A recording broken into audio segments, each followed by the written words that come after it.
Bueno, me voy a presentar con ustedes. Mi nombre es Jessica Leiva. Yo soy abogada con especialidad en Derecho Corporativo y Derecho Fiscal.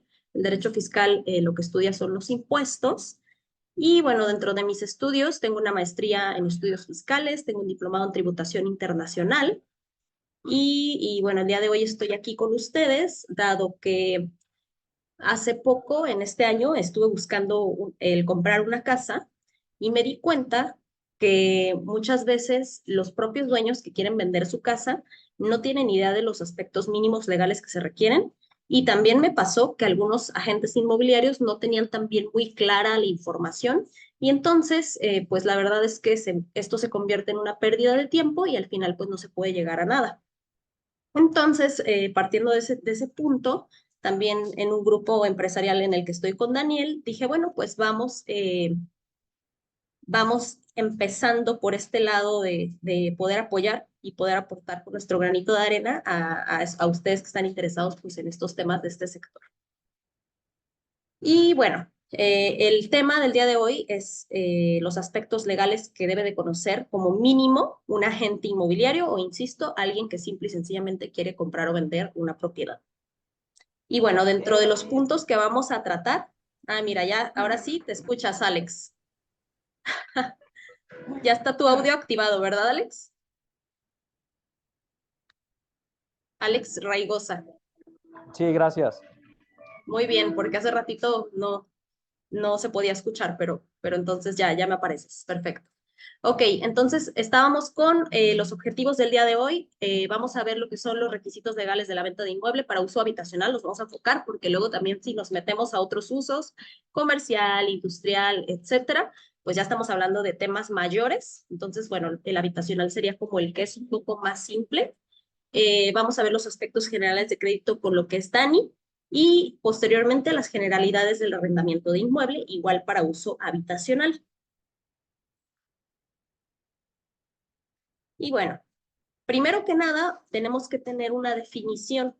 En este caso, un agente inmobiliario es aquella persona que ofrece servicios de gestión inmobiliaria, asesoramiento y además es el mediador en las operaciones de compraventa y arrendamiento o subarrendamiento. Y bueno, hay otro tipo de operaciones ya más complejas, pero ahorita nos vamos a centrar en estas nada más.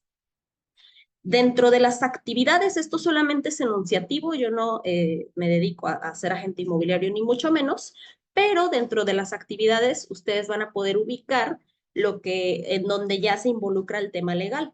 Tenemos lo que es la prospección inmobiliaria. Obviamente, cuando eres agente inmobiliario, pues tienes que tener primero una propiedad mínimo, ¿no? Sino que vas a vender.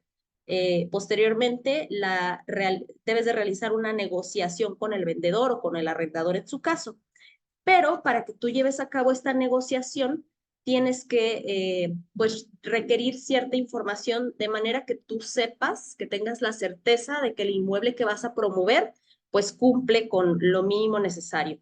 Entonces, muchas veces cuando tú llegas con una persona, y digo, ponte también del otro lado, vamos a pensar que yo llego contigo y te pido tu información de tu propiedad, sin más, no me conoces, no soy una inmobiliaria reconocida, lo más seguro es que me vas a cuestionar para qué necesito la información y también es muy seguro que pues no me la quieras proporcionar. En estos casos, lo que podemos hacer es firmar un convenio de confidencialidad en donde yo me comprometo a que esa información única y exclusivamente va a ser para mi conocimiento, para pues yo poder tener la certeza de lo que voy a promover. Posteriormente, ya con la información, yo tengo que revisar esa información. Ahorita justo vamos a pasar a los requisitos, a lo que necesitamos tener para poder hacer una compraventa. Y ya después de que yo revise la documentación, me cerciore de que la persona con la que estoy tratando es el vendedor o en su caso tiene un poder para poder negociar y que la propiedad no tiene gravámenes o si los tuviera, bueno, ya no me quiero meter en este momento en temas complejos, pero bueno, lo ideal y también para pasar el tema de crédito es que en primera estemos negociando con el propietario directamente, en segunda, que el inmueble esté libre de todo adeudo, de todo gravamen, que todos sus documentos estén en regla. Entonces, una vez que yo corrobore esta información, desde ese momento yo también voy a saber qué requisitos puedo ahora sí que solicitar a la hora de hacer una venta. Vamos a pensar, en este momento les digo, vámonos por el deber ser, y el deber ser sería que esté libre de todo gravamen, que sea el propietario, que pues no tenga ningún inconveniente y que todos sus documentos estén bien. Ya con esta información, ahora sí, celebro un contrato de prestación de servicios de promoción inmobiliaria. Después, ya que tengo yo mi contrato, pues, Bueno, a ver, mira. déjenme silenciar a Diego.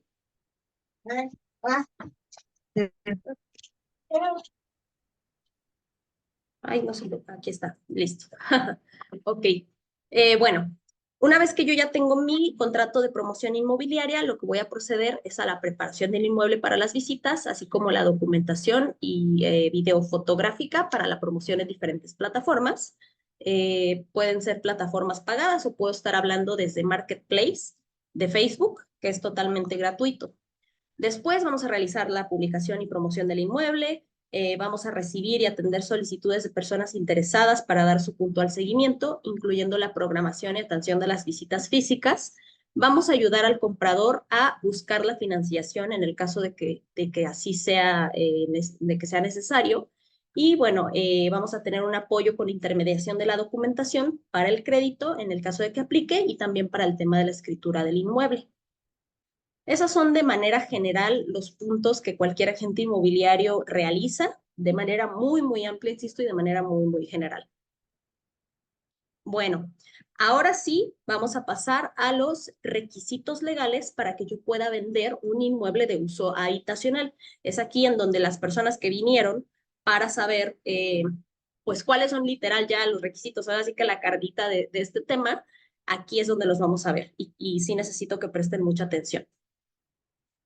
Bueno, el tema del convenio de confidencialidad, ese ya lo mencionamos, es importante que si no nos conocen, si no somos parte de una inmobiliaria ya reconocida, etcétera, que tengamos el cuidado de, pues ahora sí el profesionalismo también de llevar un convenio de confidencialidad en donde yo me comprometo a no pues estar divulgando la información de la que tengo conocimiento, sino que únicamente la voy a tomar para yo tener la certeza de lo que voy a empezar a promover.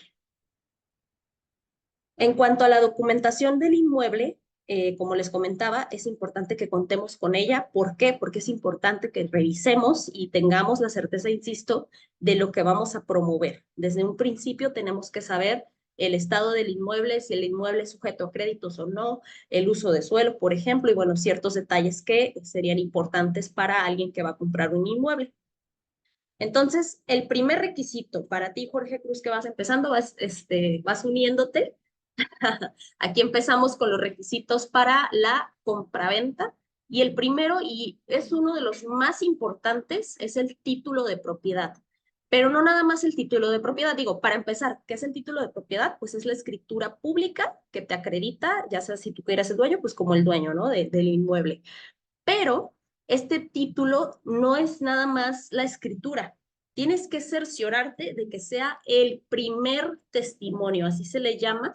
Como pueden ver aquí en este ejemplo que les puse, se menciona con todas sus letras que esta escritura es un primer testimonio. Ese documento viene siendo un original, no es un original porque el original lo tiene el notario y el archivo de instrumentos públicos, pero es al que a ti te le llamarían el original, es tu original.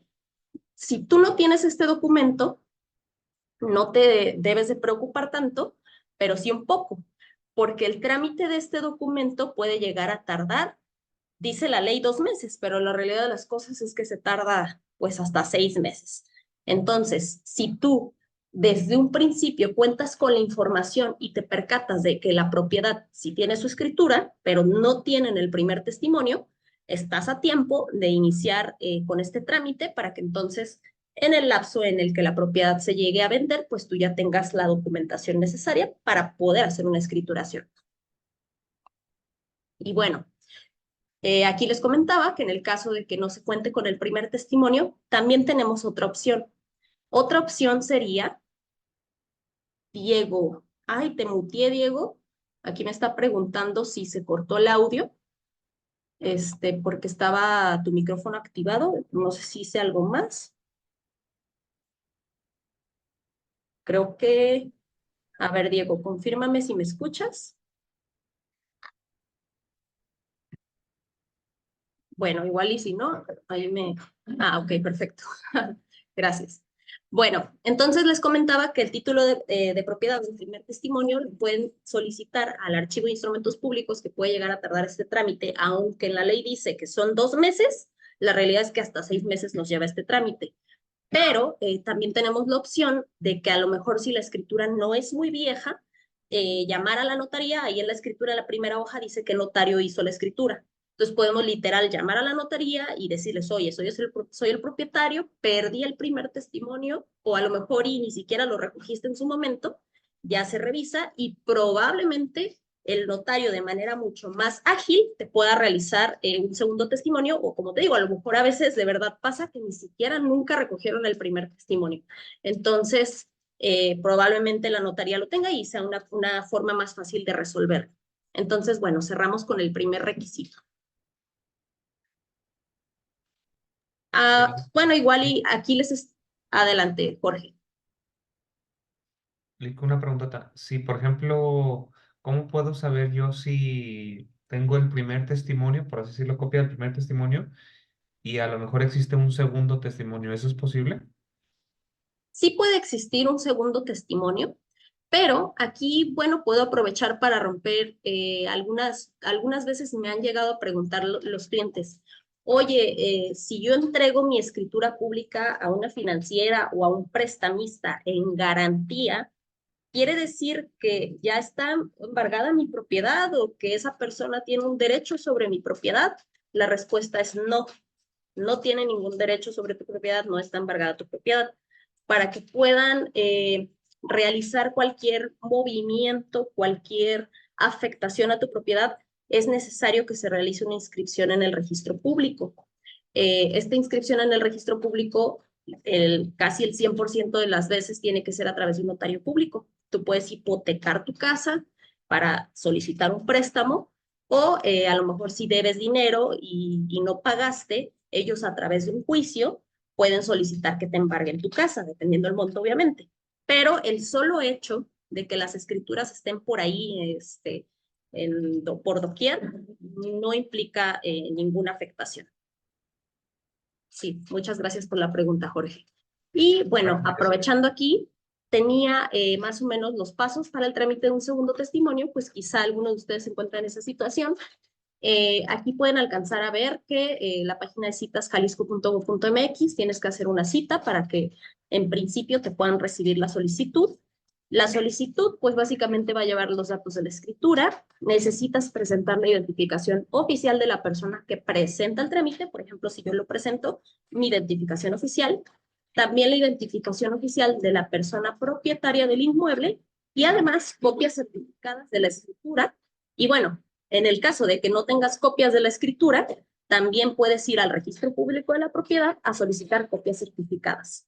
Nada más hay que tener bien diferenciado que una copia certificada no te sirve para hacer una escritura. Forzosamente tiene que ser el primer testimonio. Y si lo perdieron, el segundo. Y si lo volvieron a perder, el tercero. Y bueno, así podemos continuar con la cuenta.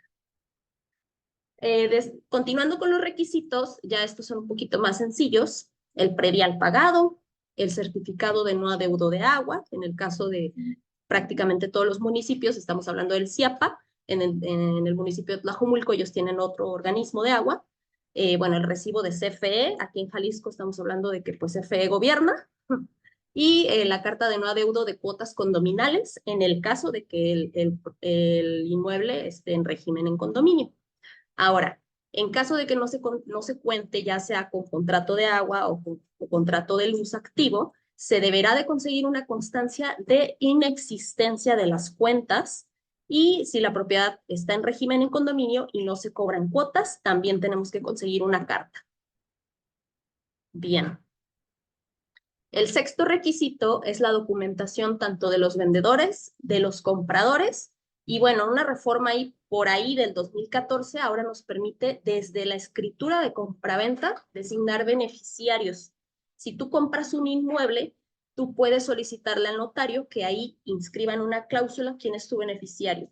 El día de mañana que llegue pues, pasar el fallecimiento, solamente vas con el notario, ya no tienes que hacer juicio sucesorio, sí te van a cobrar todos los impuestos, pero bueno, pues ya es súper rápido y fácil.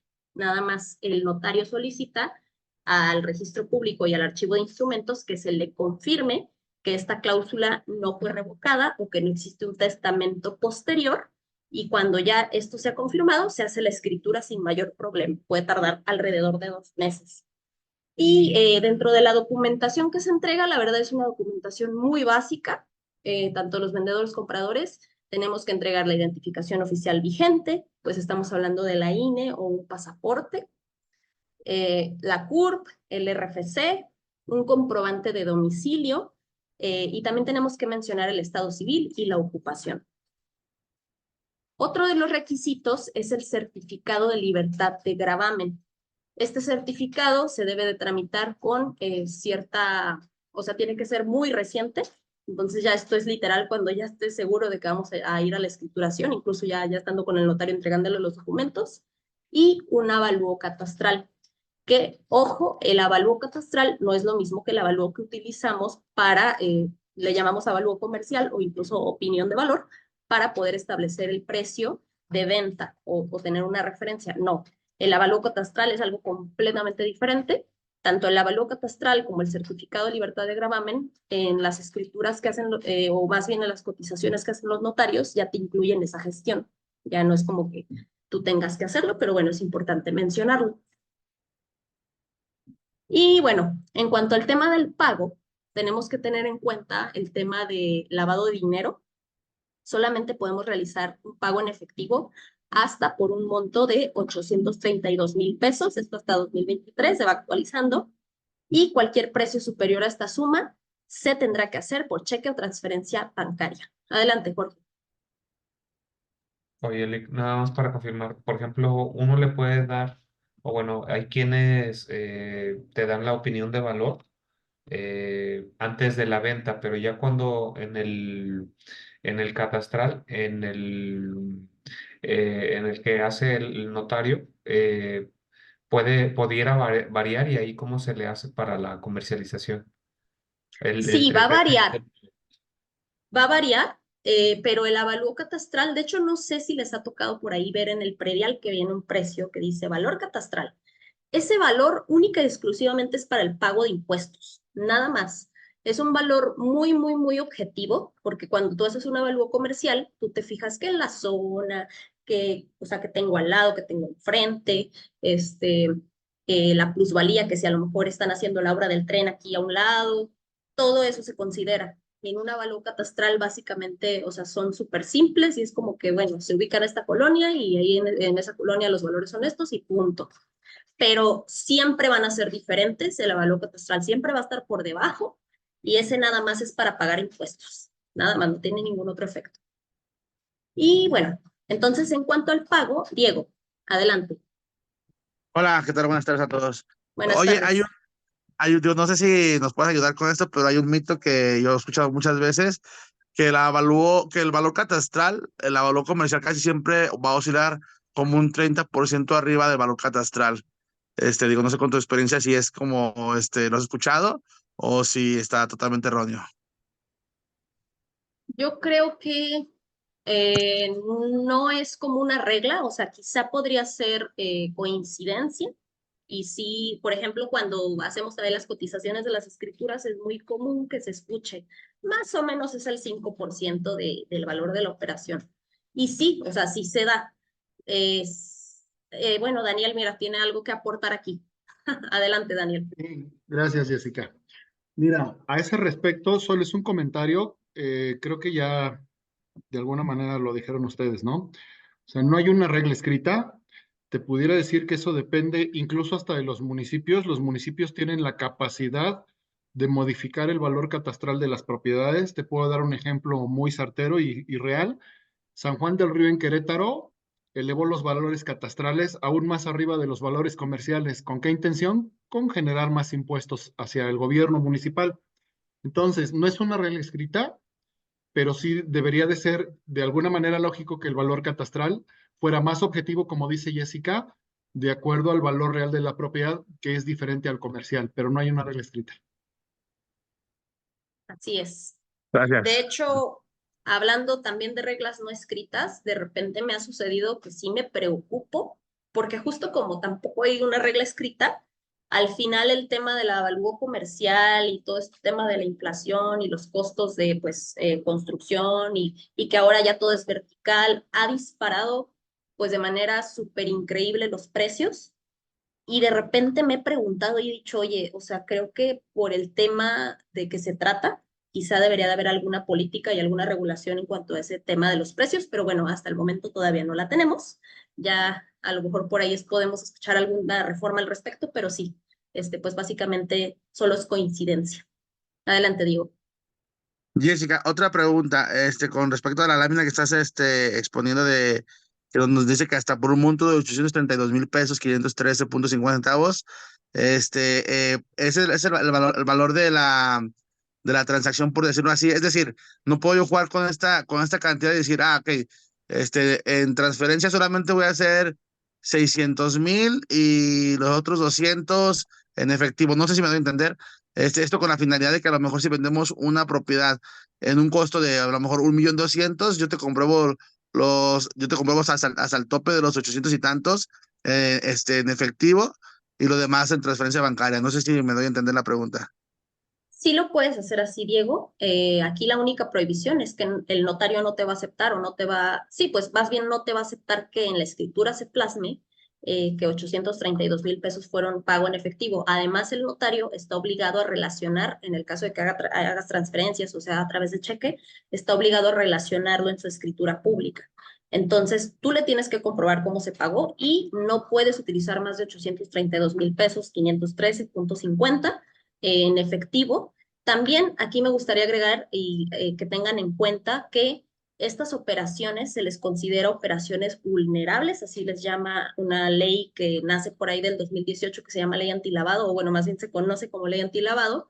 Y el tema de que sea una operación vulnerable es que siempre es reportada a las autoridades. Entonces, a la hora de que es reportada, si la autoridad no le cuadra, no le checa esos 832,000 en efectivo, te puede cuestionar. Eso ya es otro caso, es otro tema, no tiene nada que ver con la escritura, pues tú ya compraste tu casa y todo, pero bueno, o sea, nada más para que también tengan efectivo, digo, tengan en cuenta esto, de que no nada más porque la ley diga, ah, hasta esta cantidad te puedo permitir un pago en efectivo, quiere decir que nadie te va a preguntar ni te va a decir nada. Entonces, nada más que sí lo tengan en cuenta.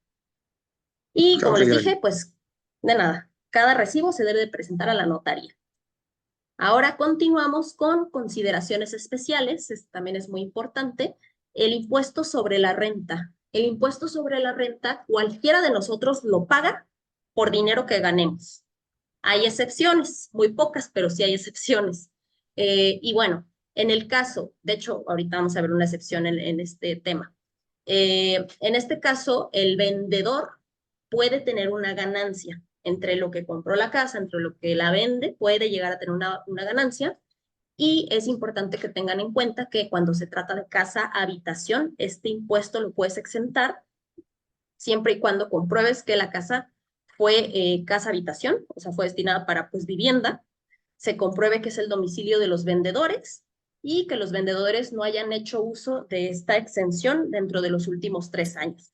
Es decir, si yo vendí una casa hace 2 años y medio y no pagué el impuesto porque yo cumplí con los requisitos, en este año, que es el año 2 y medio, pues no voy a poder aplicar esto porque me dice aquí que dentro de los últimos 3 años debí de no haber utilizado este derecho.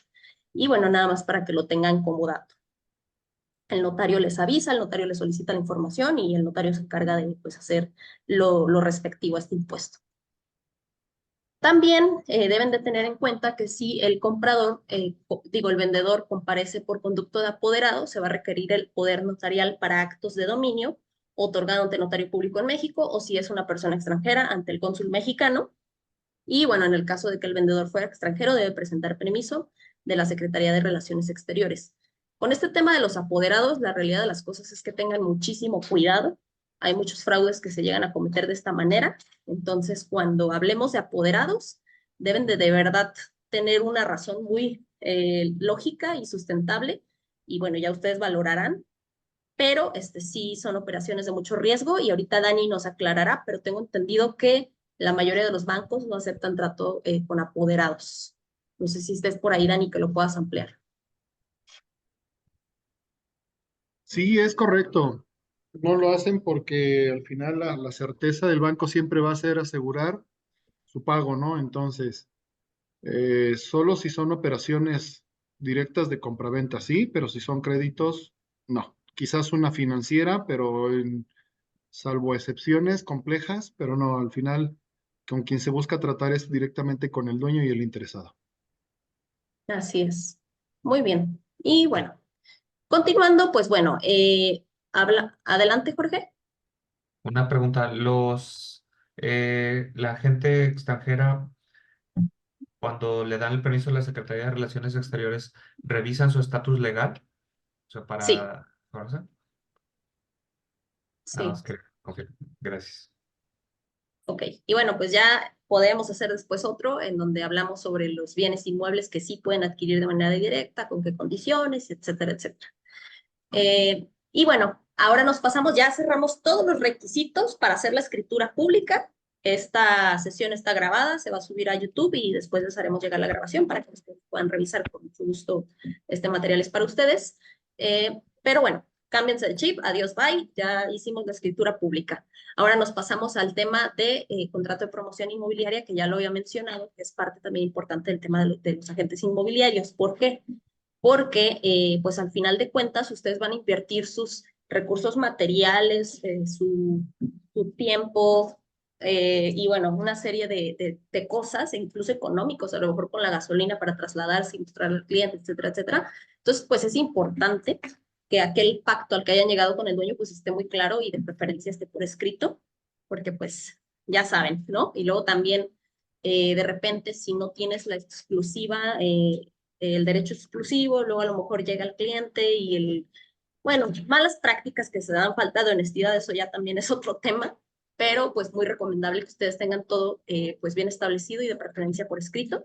Entonces, bueno, de manera general este contrato consiste en que el agente inmobiliario se obliga a promocionar y vender la propiedad en un plazo determinado y por lo general el pago del servicio se realiza mediante un porcentaje de comisión calculado sobre el monto de venta final una vez concretada la venta. Entonces, como ustedes realmente van a invertir, les digo nuevamente, su tiempo, su dinero, su esfuerzo, su capacidad intelectual, si tienen plataformas, pues van a ocupar un espacio. Bueno, entonces, normalmente, no es una regla tampoco, pero normalmente este tipo de contratos llevan una cláusula de... Ándale, ya volví, se me fue el internet. Te voy a poner como co-host, Dani, por cualquier Está cosa bien, que sí, es suceda. que te perdimos, ya te estaba marcando, pero listo. Sí, qué raro, tengo 3 redes, pero bueno, espero Ok. que vuelvan a entrar de manera rápida si vuelva a suceder. Entonces, comentábamos la cláusula de exclusividad. Es muy usual que se utilice por esta cuestión de que no, y creo que aquí aparece, ahí está. ¿Sí están viendo la pantalla? Sí, ¿verdad? Ok. Bueno, entonces la cláusula de exclusividad es muy usual por esta situación de que ustedes pues no, normalmente no cobran honorarios por absolutamente nada, sino más bien cobran una comisión, ya en el caso de que se llegue a concretar la venta, entonces hay que tener todo por escrito, ser muy claros y pues comprometerse ustedes por su parte a promocionarla y a colocarla en un tiempo determinado y el dueño por su parte a permitirles o darles esa oportunidad en ese tiempo únicamente a ustedes. Bueno, también aquí hay un tema que es el de la oferta y el de la aceptación. Luego de repente, ya cuando estamos en el tema de con los prospectos que van a ver la propiedad, que están interesados y todo, suele darse mucho el tema de un apartado para que dejen de promocionar la propiedad. Normalmente el documento que se utiliza cuando se da un apartado es una oferta por escrito. En esta oferta se maneja pues lo que es los nombres de las personas que ofrecen, el dinero, los datos de identificación de la propiedad, en su caso a lo mejor un inventario, a lo mejor incluye cosas interesantes, el monto de la oferta, la forma y momentos de pago, las condiciones de la oferta y la vigencia, esto firmado por las personas interesadas. Y bueno, ya el tema de los apartados, ese más bien lo utilizan las inmobiliarias para darle mayor seriedad a la operación.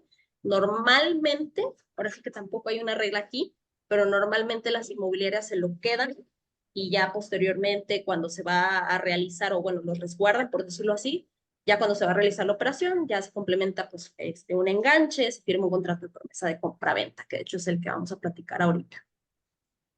En un contrato de compra-venta, bueno, la diferencia, a ver, tengo el de promesa acá atrás, sí. Ok.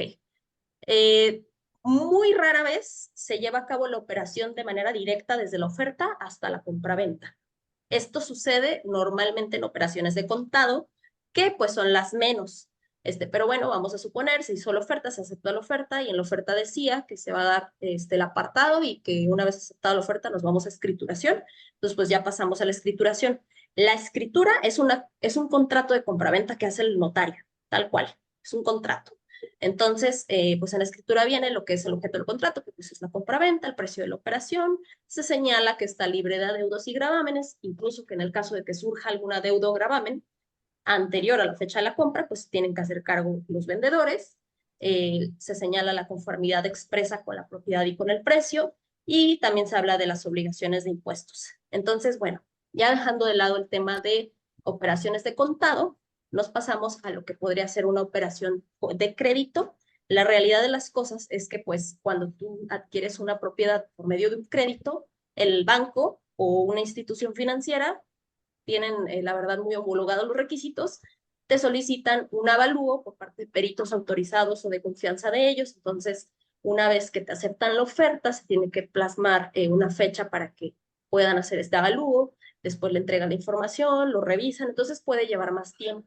En este tipo de operaciones es cuando normalmente tenemos un contrato de promesa de compraventa entre lo que fue la oferta y lo que va a ser la escrituración. Entonces, y digo, también aquí, ahorita Dani ya se va a meter al tema de las cuestiones de crédito, pero me gustaría dejar claro que la promesa de compraventa no nada más es en este tipo de situaciones, sino en cualquier caso en el que la compraventa no se pueda llevar a cabo pues de manera inmediata. ¿Como qué casos? Por ejemplo, en casos de sucesiones podemos contar con cláusulas de beneficiario, con algún testamento o con ninguno de los anteriores. Y entonces, de repente resulta que a veces es real, el heredero o el beneficiario que ya está en la escritura, pues está negociando conmigo, ¿no? Y ya le tenemos que explicar que está perfecto, está muy bien, pero pues antes de que me haga la transmisión a mí, tiene que resolver esa transmisión de quien le está dejando la propiedad a él para que quede a su nombre, y una vez que queda a su nombre, ahora sí me la va a poder transmitir a mí. Entonces, en ese caso podríamos hacer una promesa. ¿En qué otro caso? También existe una institución que ahora se llama INSUS, antes se llamaba CORED. A los que ya se dediquen o se hayan movido en este medio probablemente les haya tocado escucharlo, pero esta institución se dedica a regularizar aquellas viviendas. Por medio de decretos ellos van revisando y van diciendo, a ver, estas no son agrarias ni son propiedad privada, entonces vamos a regularizarlas, y son programas sociales a través de los cuales se realiza esta regularización. Hay muchos casos en los que se inscribieron los papás a estos programas y ya nunca le dieron seguimiento. Entonces los hijos ahí tienen los documentos guardados, entonces hay que darle seguimiento, y en estos casos pues también podríamos hacer un contrato de promesa de compraventa, en donde hasta que ya esté lista la propiedad para escriturar, pues ahora sí pasamos a la compraventa, ¿no? Otros casos que podemos tener es el tema de tierras ejidales. Aquí solamente les voy a dar no me quiero meter muy a fondo, pero sí quiero que tengan el concepto. Las tierras ejidales tenemos tres clases: tierras para el asentamiento humano, tierras de uso común y tierras parceladas de entrada. Tenemos que saber que tenemos que identificar cuál tierra estamos tratando. Las tierras por asentamiento humano, las tierras de uso común, son tierras que no son susceptibles de ninguna transmisión. Cualquier transmisión que se haga es nula, ¿ok? Entonces, las tierras parceladas, por ejemplo, estas se pueden rentar a personas que sean o no sean ejidatarios, o se pueden vender, pero solo entre ejidatarios. Y cuando la mayor parte de las parcelas del ejido hayan sido delimitadas y asignadas, se podrá autorizar la adquisición del dominio pleno y solicitar al RAN o Registro Agrario Nacional que éstas pasen a ser propiedad privada. O sea, hay tierras parceladas que ya son susceptibles de enajenarse y también de inscribirse como propiedad privada. Pero tengan mucho cuidado, hay que identificar la tierra, hay que saber de qué se trata y pues hacerlo conducente. Y bueno, aquí yo cierro, voy a dar oportunidad a Dani de presentar pantalla. En este inter, si tienen alguna duda, estamos a sus órdenes. Gracias. Vamos a ver. Adelante, Jorge. Me parece que faltó lo de asentamiento humano, ¿no? La de tierras de uso común. La, perdón, la primera, sí, la de tierras para el asentamiento humano. Lo que pasa es que las tierras de asentamiento humano se subdividen. Y bueno, existe un subtipo de estas tierras, las que son asentamiento humano así a secas, esas son inalienables, bueno, no son transmisibles en pocas palabras. Y el subtipo que se llaman solares, estas tierras tienen un título oficial que ya está inscrito en el RAN y sí pueden ser arrendadas o enajenadas, y estas también podrían ser susceptibles de transferirlas a lo que es ser propiedad privada, pero sí tienes razón, no mencioné el subtipo que era el solar. Y lo otro preguntar, el contrato de promesa de compraventa también se pudiera utilizar cuando la casa está en construcción, ¿cierto? Y que todavía no está terminada, pero ya haces el compromiso de la compraventa. Podrías utilizarlo si tu compromiso o tu intención es enajenarlo una vez que pues ya esté listo. Pero que esté en construcción no quiere decir que no lo puedas vender. Ahora más bien, lo que nos va a mencionar Dani es muy importante y hay que prestar mucha atención porque la mayoría de los compradores necesitan financiamiento. Entonces Dani nos va a decir los requisitos para que estas propiedades puedan ser sujetas a financiamiento. Gracias. Ok, ahí ven mi pantalla, ¿verdad? Sí se ve. Ok. Bueno, buenas tardes a todos. Yo soy socio de DC Asesores Patrimoniales. Somos una empresa afiliada a Creditaria. Cambia. Ahí está. Somos una empresa especializada en la asesoría, en la estrategia, que ese es un punto importante que muchas veces las empresas inmobiliarias como ustedes o los agentes inmobiliarios necesitan también que les ayuden a crear estrategias para que si hay clientes potenciales que a lo mejor en ese momento no puedan comprar, que no sean clientes que se pierdan, sino que también se haga una estrategia para que finalmente puedan adquirir la casa. Y gestionamos los créditos, tenemos amplia experiencia en el mercado hipotecario y para pymes. Estamos respaldados por Creditaria, que es la empresa número 1 a nivel nacional en brokeraje entre bancos y financieras. Y también estamos certificados y regulados por la Asociación de Brokers Hipotecarios. Esto hace una gran diferencia porque al igual que muchos asesores inmobiliarios, bueno, se trata de regular con la finalidad de que los clientes realmente sean atendidos por personas que conocen, que sean serias, que tengan una estructura y que al final todo sea trazable para que la gente pueda tener la propiedad que quiere como debe de ser, ¿no? Entonces, el que estemos certificados para ustedes también es algo importante. Y aquí es enfocados a las inmobiliarias, lo que nosotros hacemos es ayudar de una manera eficiente a reducir tus costos de venta y que puedas crecer la rentabilidad de tu empresa inmobiliaria, ¿no?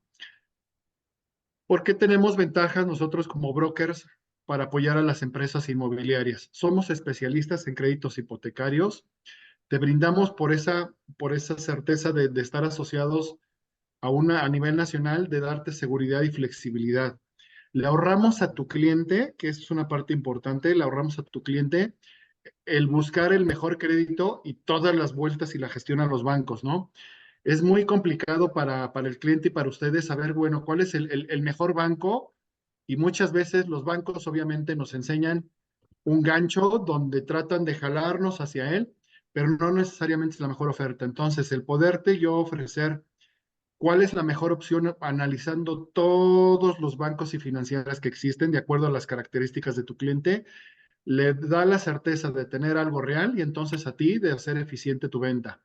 Trabajamos con más de 20 bancos y financieras con los mejores productos y nuevamente, esto lo voy a recalcar mucho, nuestro objetivo es ayudarte a cerrar la venta, pero con clientes reales, para que no pierdas tiempo en estar yendo a mostrar propiedades y gente que llega, pues sí, con una intención de comprar, pero muchas veces no tienen la perspectiva completa o no saben siquiera si pueden tener la cantidad para comprar una propiedad, y eso a ti te hace perder mucho tiempo, muchas vueltas, y lo que nosotros queremos es que tus clientes sean reales para que realmente tus ventas sean efectivas. Estos son la mayoría de los bancos y financieras con los que trabajamos, prácticamente es todo el panorama financiero que hay en México y cada día nos vamos asociando con más.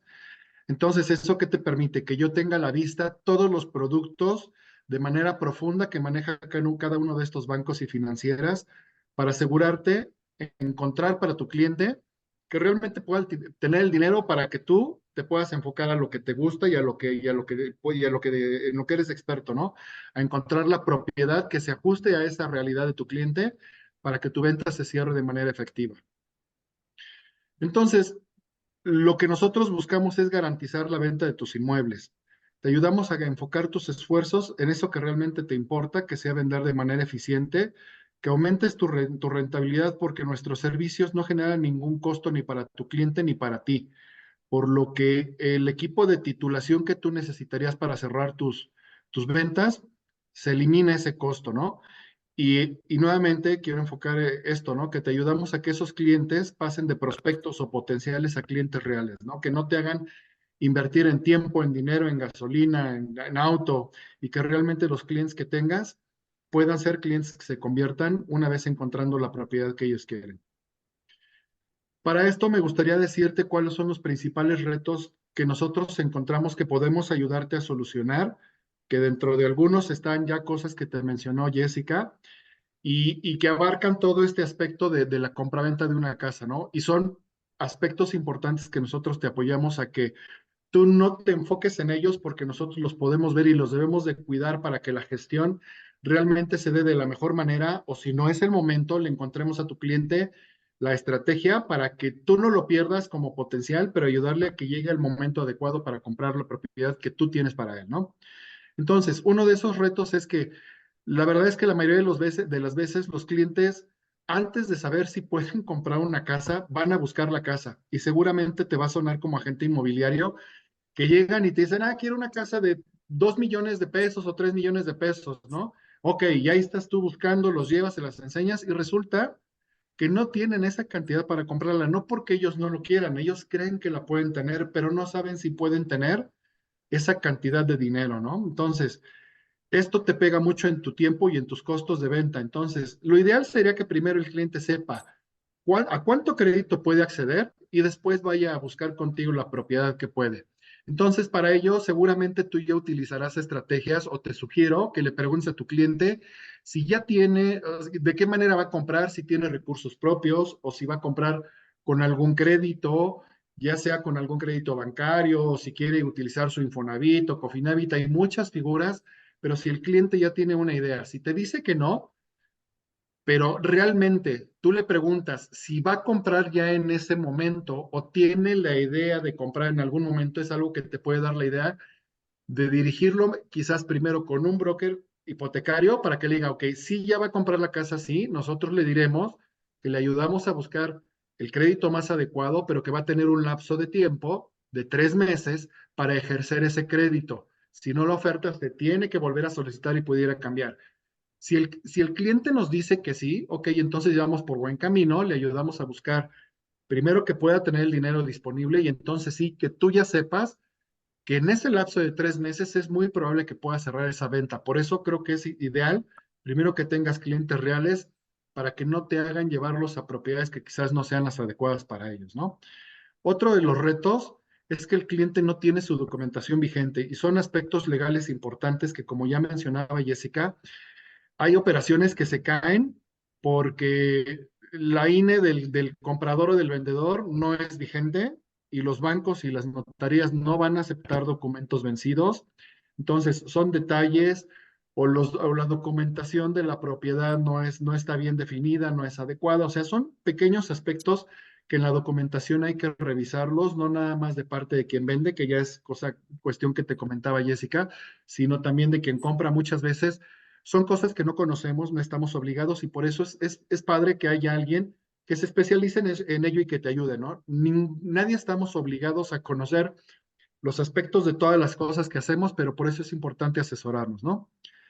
Muchas veces también el cliente confunde sus ingresos con su capacidad de pago. Piensan que porque ganan muy bien pueden pagar una casa y decirte, necesito una casa de 5 millones, gano 80,000, 100,000 pesos.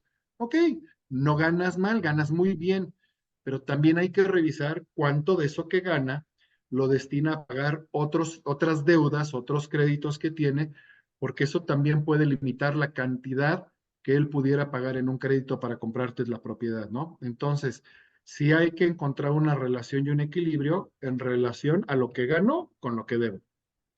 Otro de los retos que enfrentas con tus clientes es que, y este es crucial, y es muy irónico y ahorita se los voy a comentar. El cliente asegura que tiene un buen historial crediticio. Cada vez más los clientes saben que el buró de crédito tiene una relevancia importante en México, pero no conocemos cómo funciona y está bien, no es su obligación y tampoco la tuya. Pero muchas veces te puedo decir que hay una cantidad de repente importante de operaciones que se caen o se retrasan o se frenan por cuestiones de buró. Porque a lo mejor el cliente dice, tengo un buen buró, ok, pero un buen buró no nada más es, para los que conocen el buró, no nada más es tener palomitas verdes y decir, ah, sí paga. No. Si tú tuviste algún retraso y se refleja, eso frena. Si el cliente dice, pues es que hace unos años arreglé con un banco y le pagué una parte, eso se llama quita, pero ya tiene muchos años, pero si aún está en el buró, eso le va a quitar, lo va a descartar de la operación. O a lo mejor tiene un buen historial, pero le debe demasiado, tiene topado sus créditos. Si un banco, si una tarjeta de crédito le presta 50,000 pesos y le debe 49,000, eso también lo ven los bancos. Entonces son muchos aspectos que lo ideal es revisarlos antes para saber si realmente tu cliente va a tener la posibilidad adecuada de que el banco o la entidad financiera le dé el crédito. Y eso es parte de lo que nosotros le ayudamos a tu cliente a hacer para que tú solo te dediques a encontrar la propiedad y él que la compre.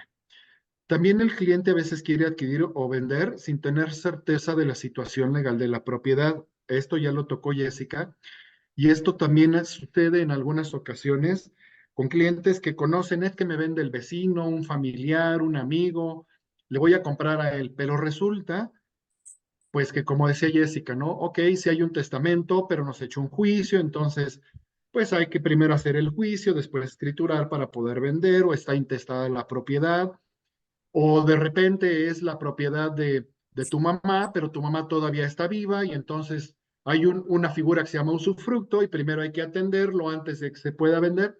Entonces, realmente hay que estar certeros también de que la propiedad esté libre de toda situación jurídica y legal para que puedas proceder, porque si no esto pues te puede frenar o te puede tumbar la operación. También a veces el cliente quiere adquirir en tiempos irreales, llegan con urgencia y yo sé que te van a decir, no, es que yo ocupo comprar ya, ok, tú tienes la propiedad, ¿no? Pero si hay que hacer un pago de esa propiedad, a lo mejor tú tienes una propiedad padrísima, que es la que tu cliente quiere, y esa propiedad le debe una parte a un banco o una parte a un banco y otra al Infonavit, bueno, pues hay que alinear primero que se puedan tener las cartas que emiten bancos e Infonavit donde diga, me debes tanto y tienes hasta tal fecha para pagar, con lo del crédito para que realmente se pueda hacer la operación. Y son cuestiones que hay que alinear porque a veces llegan clientes que piensan y creen que en 2 semanas o 3 semanas se puede comprar y se desesperan y te van a empezar a presionar. Por eso es importante que si sabemos cuál es el entorno y que el cliente primero tenga listo el crédito y tú sepas y tengas la certeza de cómo está la situación legal y financiera de la propiedad, bueno, eso lo podemos alinear y te puedo comentar que una operación normal, adecuada, favorable para todos, puede tardar 3 o 4 semanas en un escenario ideal, adecuado, pero de ahí en fuera hay terceros, hay situaciones que se pueden presentar, detalles, retrasos en cartas o cuestiones legales que pueden retrasar la operación y eso también es importante decírselo a ambas partes para que lo puedas solventar quizás con los contratos de promesa de compra-venta que ya mencionó Jessica, ¿no? Entonces, ¿sabes qué? Sí, sí tengo intención, pero necesitamos estar alineados para poder cerrar la operación y que sepan que van a existir tiempos quizás no tan cuadrados, pero que sí se pueden solventar, ¿no? Pero sí es importante que el cliente lo sepa. También muchas veces el cliente asume que quien le vende tiene todo listo y en orden y es lo mismo que decíamos, ¿no? O sea, de repente cuando ya llegan, el cliente a ti que te dice que tiene la venta a la casa, Te dice, no, sí, debo predial y agua, pero los pago, no te preocupes. Y esas son dos cuestiones que sí o sí en un crédito debes de tener al día. Si no está pagado el predial y el agua al día, al momento de alinear ya el final de la firma de la operación, simplemente se detiene, ¿no? Entonces, o se tiene que cubrir o se tienen que poner de acuerdo comprador y vendedor para alinear que prácticamente las propiedades queden libres de todo adeudo, gravamen, para que realmente podamos cerrar la operación. Y finalmente, también les sucede mucho a los clientes, que son cosas que, bueno, pues uno les pregunta, ¿y tienes dinero para cubrir ciertos gastos? Sí, pero bueno, a lo mejor también no está obligado a saber cuánto dinero es lo que necesita, de acuerdo a la figura con la que quiera comprar. Bueno, hay veces en que le pueden financiar los gastos del notario, pero a lo mejor no le pueden financiar el enganche de la propiedad, o a lo mejor le pueden financiar el 100% de los gastos de una figura, pero no el de otra figura si quiere comprar con Infonavit, que ha estado cambiando mucho. Entonces, sí es importante también apoyar al cliente para que sepa cuánto dinero tiene, cuánto debe de tener para que lo pueda hacer, ¿no? Y de esa manera ya tienes tú toda la figura necesaria para que realmente cuando tengas la propiedad, tú tengas certeza como inmobiliaria de que el cliente puede comprar, tú tienes alineada la propiedad y realmente la gestión, yo como broker te ayudo a completarla desde la integración con el banco, recabar con tu cliente toda la documentación, después acercarme contigo a que tú me ayudes a alinearnos con la persona que vende, con la propiedad, para recabar toda la información, que es una segunda etapa, para al final llegar a una tercera etapa que ya es asignar notarías, ratificar que toda la propiedad esté libre de gravamen y de adeudos, y entonces te sientes a la firma. Y aún así, después yo a tu cliente también lo asesoro en el inter y después para que él tenga estrategias para poder pagar la propiedad de la manera más rápida, si es que es factible, ponerle planes, ofrecerle y ayudarle a entender planes en donde él quizás pueda pagar más rápido la propiedad. ¿Para qué? Para que se ahorre intereses. Y al final, ¿eso a ti por qué te interesa que te lo diga? Pues porque si pagan su casa más rápido, pueden suceder dos cosas muy probablemente. Una, que quiera volver a comprar una propiedad y como tú le diste un buen servicio, que es la segunda, el servicio que yo le doy es tu servicio, entonces va a recurrir contigo a comprar nuevamente otra propiedad, ¿no? Entonces es un ganar-ganar.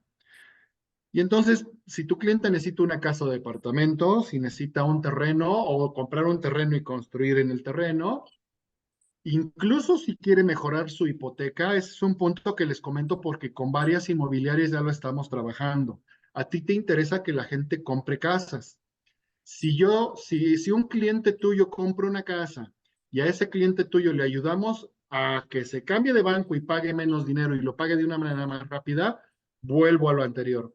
Va a querer volver a adquirir una propiedad. ¿Con quién va a ir? Con quien lo ayudó y le dio servicio. Y el nombre de esa persona o de esa empresa que le ayudó va a ser el tuyo a través de lo que yo le pueda apoyar. Entonces, son cosas que tú puedes contemplar. Incluso si necesita para liquidez, para remodelar la propiedad, también le podemos ayudar. Entonces es una gama de servicios que al final del día se reflejan en servicios que tú le brindas a tu cliente para que si tu cliente vuelve a comprar, seas tú el que a quien seleccione para volverlo a hacer por el servicio que nosotros te apoyamos como brokers para crédito para poderte ayudar a que tú completes tu venta y que tu cliente esté satisfecho con todo el apoyo y que sepa que lo que encontró es lo que él buscaba a través de ti, pero con la mejor manera y con el dinero más adecuado, que es el que nosotros le ayudamos a adquirir.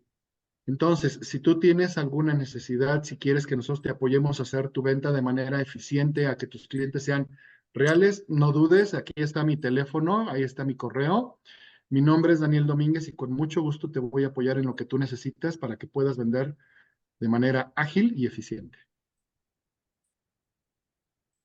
Muchísimas gracias, Dani. Ahora sí que no cabe duda, les comentaba que yo estuve buscando casa y me topé con el tema que traen los vendedores, agentes inmobiliarios, pero también ahorita muchas cosas que mencionaste me hicieron clic, porque por ejemplo, yo quería una casa de cierto presupuesto pero a la hora de revisar el Ujú. crédito, las condiciones, la verdad es que dije, no, ese presupuesto no, y lo disminuí un poco. Entonces, es muy importante y lo mejor de todo, la realidad es que pues son servicios gratuitos, o sea, no le cuestan ni al vendedor ni al comprador, y si hay un agente inmobiliario tampoco, y ya traes, como tú bien lo mencionas, pues ahora sí, un perfil certero de para qué es lo que quiere, pero pues, también para qué le alcanza. Muchas veces no coinciden, ¿verdad? Sí, sí, totalmente de acuerdo. Digo, al final, los que nos acompañan, que se dedican a la cuestión inmobiliaria, yo sé que es parte del riesgo y del dolor de cabeza que muchos sufren. Es una constante que yo escucho en las inmobiliarias, que gastan a veces tiempo valioso en estar mostrando propiedades y al final no la pueden comprar, no tienen el dinero.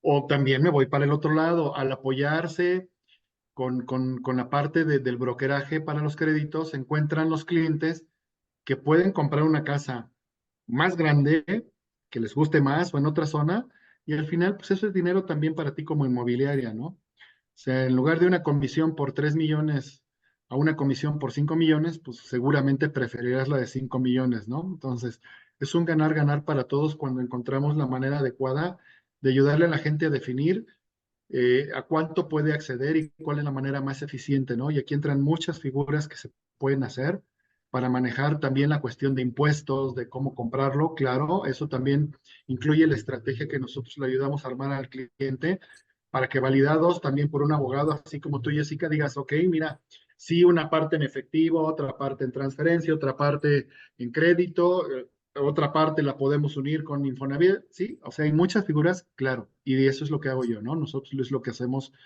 dentro de Creditaria, o sea, encontrar cuál es la mejor opción. Y tenemos la gran ventaja de que como somos la empresa número uno en México para este tipo de cuestiones asociadas con bancos y financieras, tenemos un sistema muy ágil y con un soporte tremendo para que realmente las cosas sucedan. Nuevamente, gracias, Dani. No sé si alguien quiere aprovechar para hacer alguna pregunta antes de cerrar. Con Dani terminamos todo el tema de compraventa y ya solamente vamos a ver algunos aspectos de arrendamiento.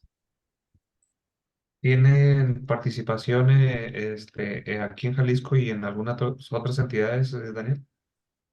Yo puedo ayudarte a hacer en cualquier parte de la República que tu operación se cierre. No hay ningún problema. Tenemos esa gran ventaja. Podemos operar en cualquier parte de la República. De acuerdo, gracias. Muy bien. Beatriz, Alex, Bernardo, Diego, Erika, Mariana, ¿tienen alguna pregunta para Dani?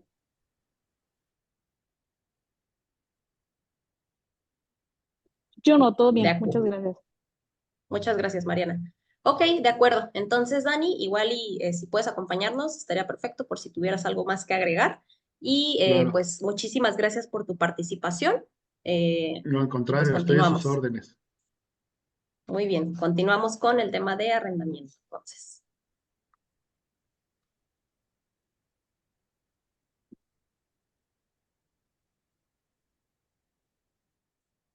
¿cómo le hago para...? De acuerdo.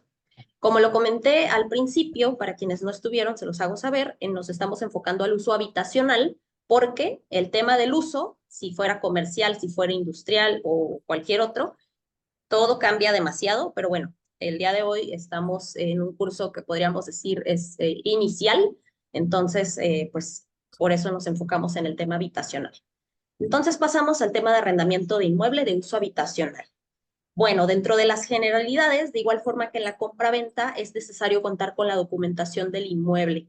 Al menos debemos de contar con el predial, constancias de no adeudo y boleta registral. ¿Por qué? Pues es de suma importancia que la persona que está rentando, una de dos, o sea, el propietario, y si no estás tratando con el propietario, es importantísimo que esta persona tenga una autorización para arrendar, que volvemos a lo mismo, no se recomienda que hagamos tratos con personas que no sean los propietarios porque, pues ya sabemos, incluso a veces hay suplantación de identidades, etcétera. Y bueno, aquí hay un punto que de repente a muchas personas les causa ruido y sobre todo cuando recién se hizo esta reforma, mito o realidad.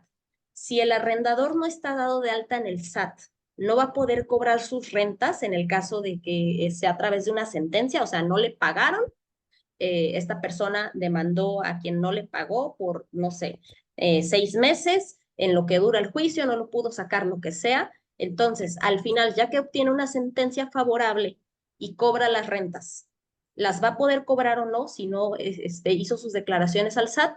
Inicialmente con esta reforma fue súper controversial y tenían muchas dudas al respecto, pero bueno, ¿qué es lo que está sucediendo? Lo que está sucediendo es que con esta sentencia el juez está obligado a dar parte al SAT y lo único que va a pasar es que cuando tú cobres esa cantidad, el SAT va a decir, a ver, ok, pero de aquí a mí me toca X cantidad más multas y recargos porque no me lo pagaste en su momento. No es que no puedas cobrarlo, sin embargo, pues imagínate, ¿no? Pues ahí se va a ir al chat con su parte. Ya acuérdense que el SAT es nuestro socio en cualquier operación que tengamos, en cualquier negocio que tengamos. Entonces, pues esto es lo que sucedería. No obstante, hay que evitar, en principio, el que se generen pues un adeudo impagable de meses de renta, ¿no? En cuanto la persona incumpla, ya hay que tener nuestro contrato bien elaborado, a nuestro abogado de confianza y de manera inmediata hay que lanzar. Entonces, bueno, pero ya en un supuesto muy específico de que se adeuden muchas rentas, esto sería lo que sucedería, pues si ustedes están del lado del arrendador. Ahora, aspectos relevantes del arrendador. Primero, es importante que se realice una investigación detallada perdón, no, sí, es el arrendatario. Aquí le puse arrendador, pero es el arrendatario, discúlpenme. La persona que renta el inmueble y su fiador deben de contar con la siguiente documentación mínima. El fiador debe de tener una propiedad en Guadalajara o la zona metropolitana, digo, estamos hablando ahorita que estamos aquí en Jalisco, y debemos de contar con la boleta registral. Con la boleta registral nosotros podemos revisar de manera gratuita en el registro público que realmente esté inscrita esta propiedad a nombre de esta persona. Ahora bien, un recibo de predial del año en curso pagado, la INE del fiador, un comprobante de domicilio del fiador, una INE del arrendatario, o más bien una identificación, el comprobante de ingresos del arrendatario. Es muy importante el tema de las referencias, muchas veces las dejamos de lado, pero a mí me tocó en algún punto hacer llamadas y las referencias eran dudosas, entonces la verdad es que sí sirven. Tener una referencia mínimo laboral, una referencia personal. Y bueno, pues lo típico que se solicita es un depósito por un mes de renta y por el mes que corre, o sea, de manera adelantada. Y yo sugiero, como abogada, altamente que la firma de los contratos de arrendamiento se lleven a cabo en la casa del fiador. ¿Por qué? Porque el fiador es quien tiene pues un arraigo con su propiedad. En realidad, nosotros pedimos que tenga una propiedad con la intención de saber pues que no va a desaparecer de la faz de la tierra en el momento en el que tenga un problema, ¿no? No tanto porque la vayamos a hipotecar legalmente, ni nada por el estilo, entonces es más bien con esa intención. Y a mí me gusta mucho afianzarlo con que la firma se haga en el domicilio del fiador, pues para asegurarme que sí esté viviendo en esa propiedad o en su caso a lo mejor es un familiar y ahí darme cuenta, ¿no? De muchas cosas. La realidad de las cosas es que cuando tengan algún problema legal, una parte súper importante en este tipo de cuestiones es tener identificado pues a la persona que vamos a demandar. Identificado me refiero a saber quién es, por lo menos su nombre, saber en dónde localizarlo es muy importante, porque en materia legal, si tú no lo puedes notificar, tienes que hacer un proceso larguísimo, tienes que publicar en periódicos, son gastos, etcétera, etcétera. Entonces, hay que tener esto muy en cuenta, ¿va? Y bueno, dentro de los puntos a investigar, es altamente recomendable que tengamos certeza de dónde trabaja la persona que nos va a rentar, dónde vive el fiador. El monto de pago de la renta debe de coincidir razonablemente con el puesto y ocupación del arrendador. Imagínense que tengamos a un, eh, no sé, auxiliar de almacén que me quiera rentar una casa con valor de renta mensual de 50,000 pesos, pues se nos puede hacer extraño, ¿no? Obtener referencias personales, profesionales y contactarlos, insisto, es importante.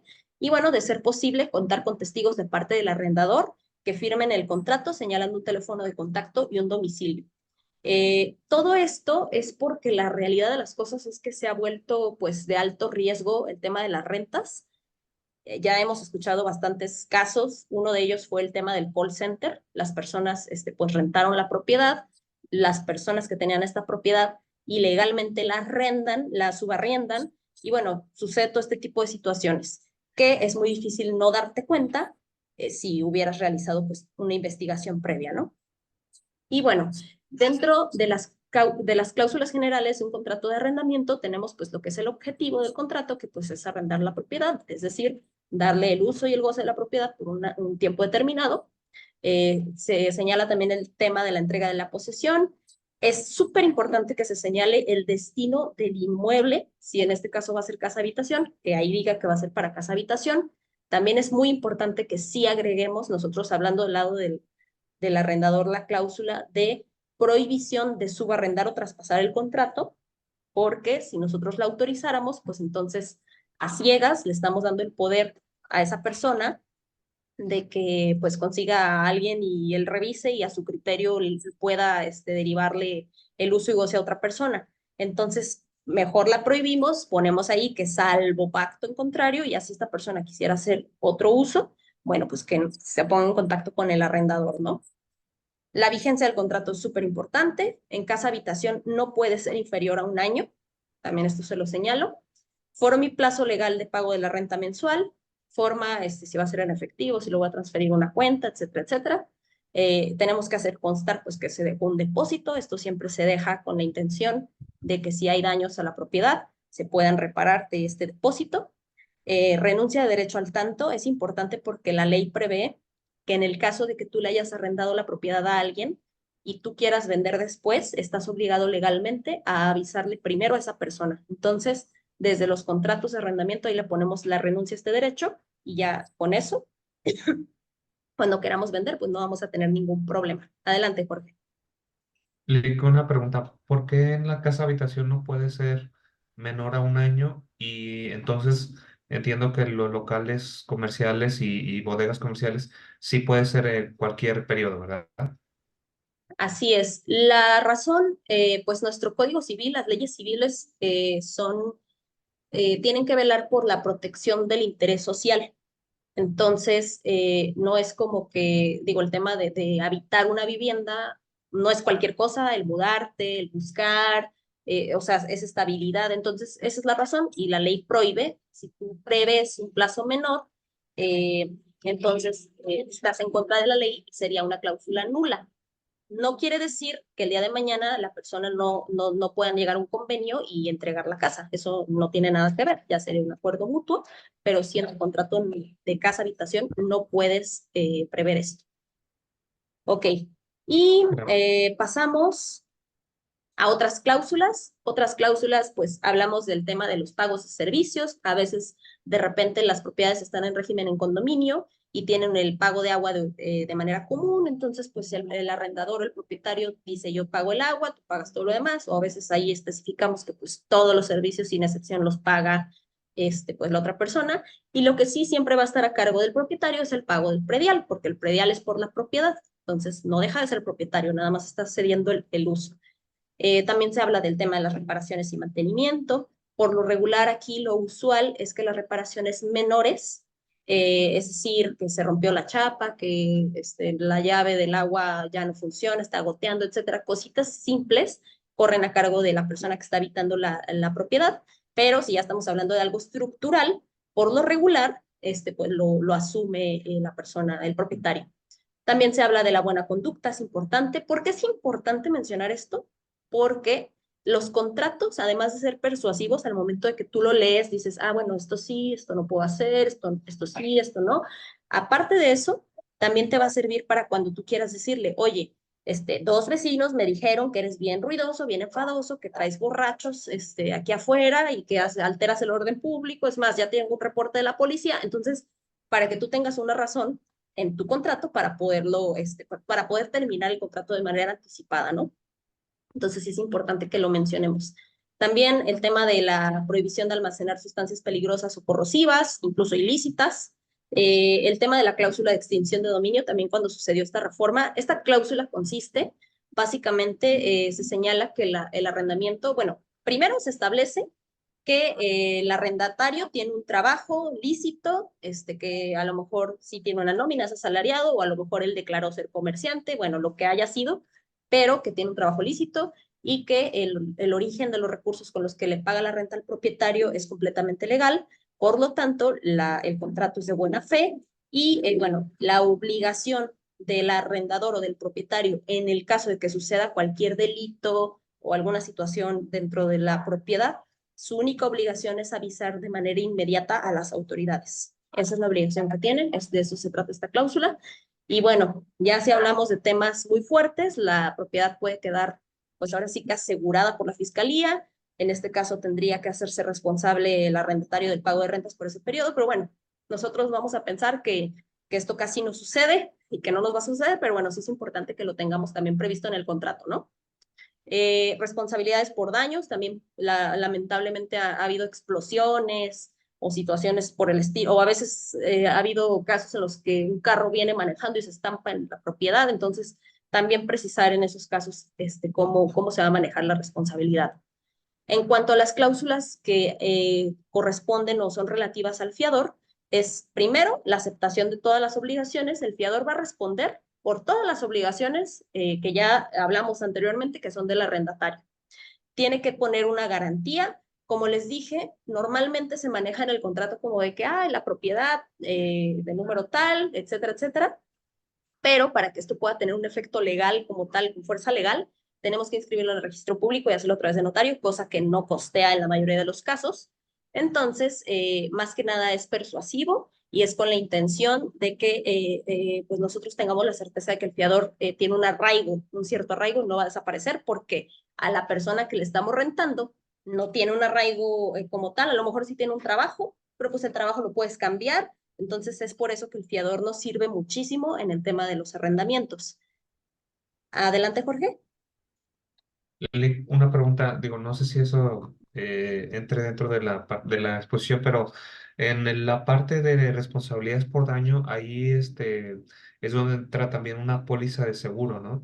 Normalmente, ¿cuánto es lo que se podría pedir en esa póliza para efectos de salvaguardar el inmueble? Porque también entiendo que el inmueble es responsabilidad del arrendador y el arrendatario. De quien lo ocupa. Es que es a lo que iba. ¿Ok? Bueno, o me corriges si me equivoco. El inmueble, pues es del arrendador y del arrendatario. Se cubre su mercancía, la que está dentro. Y si hay algún daño a raíz de alguna explosión adentro, etcétera, al inmueble, pues lo cubre. Pero entiendo que son ahí dos puntos diferentes, o todo es, al rentarle, todo es responsabilidad legalmente del arrendatario, Lic. Al final, mira, el Código Civil siempre nos pone límites y nos dice hasta aquí sí o hasta aquí no, que son con esas cláusulas que me dice específicamente la ley, que aunque yo las ponga son nulas, son muy pocas. Pero en la mayoría de las situaciones yo puedo negociar y yo puedo disponer. Los contratos realmente son mis propias reglas.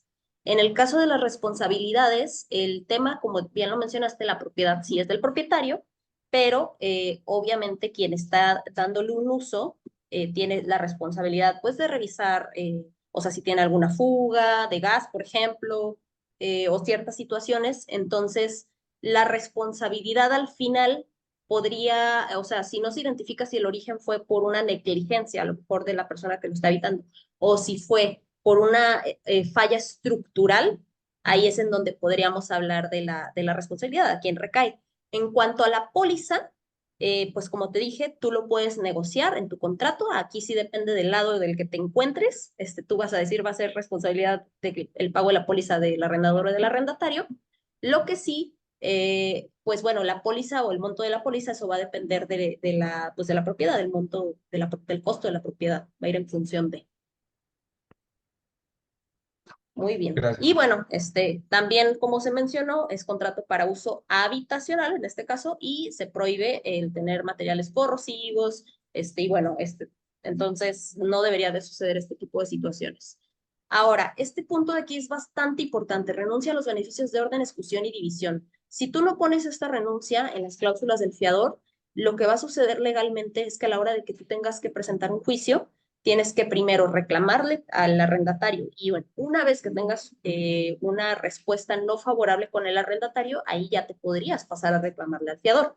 A la hora que tú pones esta cláusula de renuncia de beneficios, tú puedes reclamarle al mismo tiempo al arrendador o al arrendatario, ahora sí que al que te conteste. Y por lo regular volvemos a lo mismo. El fiador es quien, pues, o sea, el arrendatario es muy fácil que pues se desaparezca, que no lo localicemos, etcétera, pero al fiador, si lo analizamos bien, si tiene su propiedad, etcétera, pues es muy difícil que se desaparezca y que no lo podamos localizar. Entonces sí es muy importante el fiador en este tipo de operaciones.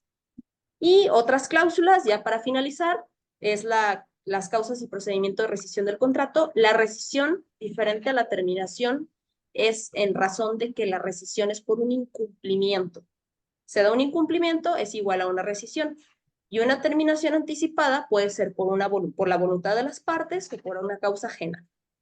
La cláusula penal, aquí nosotros podemos estipular que en el caso de algún incumplimiento, yo le voy a poner pues una penalización como tal al arrendatario.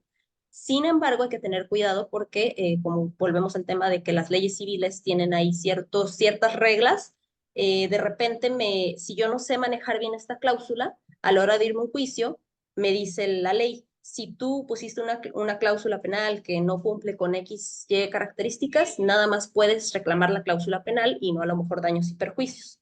Entonces, nada más sí hay que tener ahí como cuidado en cómo se maneja. La cláusula de beneficiarios, yo la manejo en el sentido de señalar que en el caso de que llegue a fallecer la persona, le entere las rentas a una persona que estoy autorizando. No obstante, tenemos que tener en cuenta lo siguiente. Las únicas